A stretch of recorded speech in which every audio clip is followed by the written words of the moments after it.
In 2002, after the end of the 27-year-long civil war in Angola, the only country willing to come to the aid of Angola was China. In fact, the West considered Angola as a risky and uncertain investment.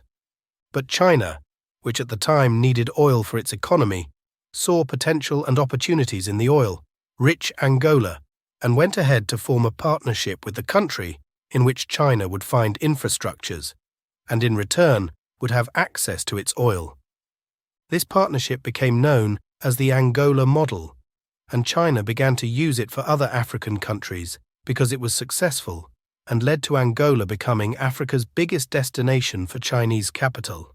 In fact, since 2002, Angola has received $45 billion from China, which is more than a quarter of China's total lending to other African countries combined. And this fund went to the construction of massive projects, from airports, housing and roads to hydropower stations, such as the $4.1 billion Kekula Kabaka hydropower station. In fact, it can rightly be said that China is instrumental to the infrastructure that can be seen in Angola today. So, everything was going well, but you see, Angola, like every other oil-rich African country, is completely dependent on oil as a source of its revenue and exports, and 70% of this oil is exported to China in the form of debt repayments. And so, when oil prices began to fall as it did in 2024, it pushed the country into an economic recession and a debt crisis, which it is currently trying hard to emerge from. So, those people always saying that China has an ulterior motive in Africa because most African countries are indebted to them, and that China is no different from the West because they are also interested in African resources, do not know what they are saying. Because the fact is, China is just a country like Angola, and you cannot expect it to invest in the country without getting anything in return. And the reason why African countries are in so much debt to China is not because China deliberately made it so, but because most African countries are dependent on primary commodities like oil, which are vulnerable to price shocks in the international market, which inadvertently makes them struggle to generate revenue and pay their debts. So, we can rightly say that the problem lies with African countries and not with China, which has always upheld its side of the deal. But that's beside the point. The point is for Angola, after oil prices fell and the country struggled to pay back to China, China became cautious of lending more money to the country, which it had every right to do so, because logically, it doesn't make sense to keep lending money to someone who, you are not sure can pay you back. And so, after the COVID-19 pandemic and Western isolation of China, the loans from China to Angola kind of dried up, as China had to look for other partners from the Middle East to solve its oil needs. What this meant was that Angola now had a vacuum, and it seemed that the United States was interested in filling that vacuum, but could it be trusted? In December 2023, news flying around the media revealed that the United States is ready to invest more than $2 billion in Angola, presenting itself as a better alternative to China.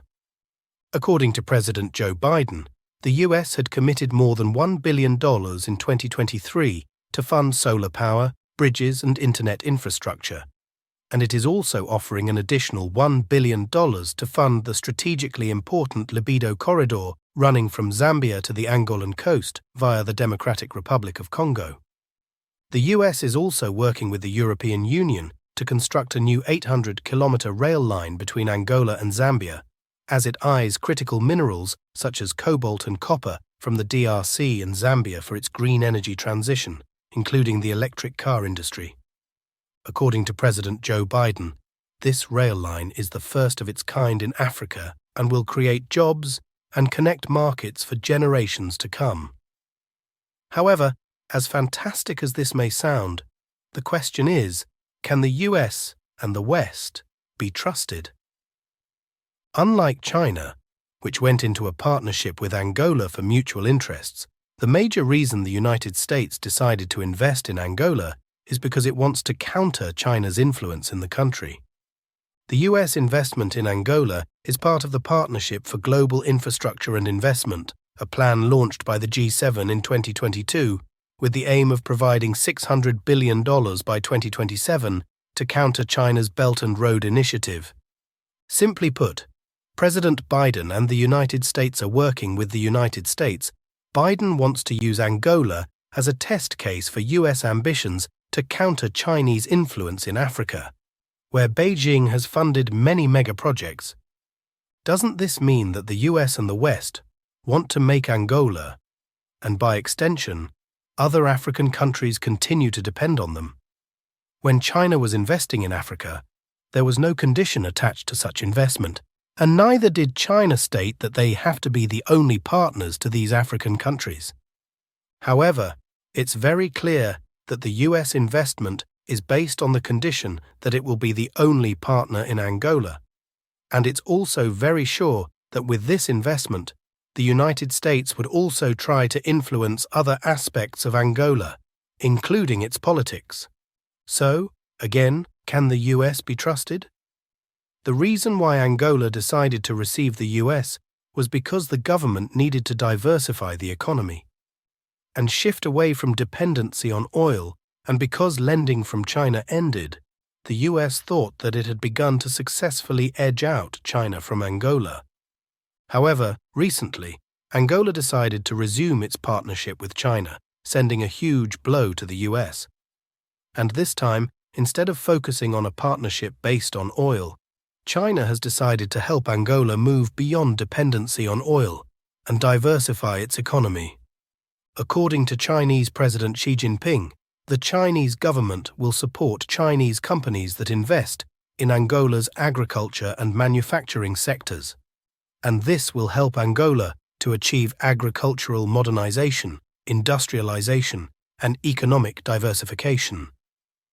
Angola is blessed with plentiful reserves of base metals and ample agricultural resources such as sugarcane, coffee, cotton, and livestock, but they have been neglected compared to oil.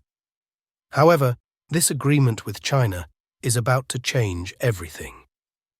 The Chinese president made this known during a visit by Angolan President João Lourenço to the Great Hall of the People in Beijing, and it follows Angola's withdrawal from OPEC. The two presidents also agreed to upgrade bilateral ties to the level of comprehensive strategic cooperative partnership, allowing for greater trade and investment. Unlike the United States, whose reason for investing in Angola is to counter China's influence in the country, China's motive is to help improve the Angolan economy so that Angola can pay back its debt of $21 billion, which makes a lot more sense. In December 2023, the same month, the US invested $1 billion on Angola. China and Angola signed an investment protection agreement, as well as a separate agreement that ensures that Angola companies have tariff-free access to China's massive consumer market across 98% of goods. That the United States' goal of countering China's influence in Angola and by extension Africa has been dashed, because this new approach by China, which is called the Hunan model, is not only applicable to Angola, but also to other African countries where China has made massive investment. As opposed to the Angola model, the Hunan model is part of China's Vision 2035 for China, Africa cooperation, which pushes for medical cooperation, poverty reduction, agricultural development, digital innovation, and green development.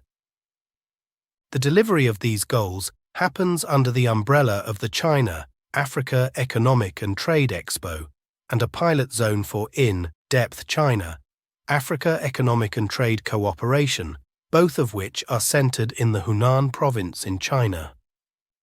The Hunan model focuses on agriculture, heavy industry equipment, and transport such as electric automobiles and trains.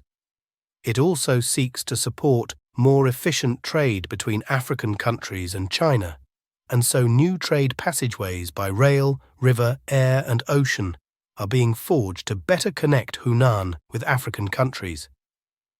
There are also efforts to tackle issues of access to foreign exchange and foster greater use of local currencies.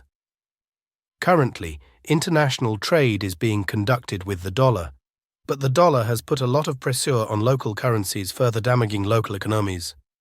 However, the Hunan model is currently pushing for trade to be conducted in local currencies, which would help to strengthen the currencies, and by extension, the economy. Ultimately, China's Hunan agenda will mean different things for different African countries and will evolve over time. But one thing is clear, it's a better alternative to the West agenda for Africa. What are your thoughts? Let us know in the comment section below. Don't forget to like, subscribe, and share this video.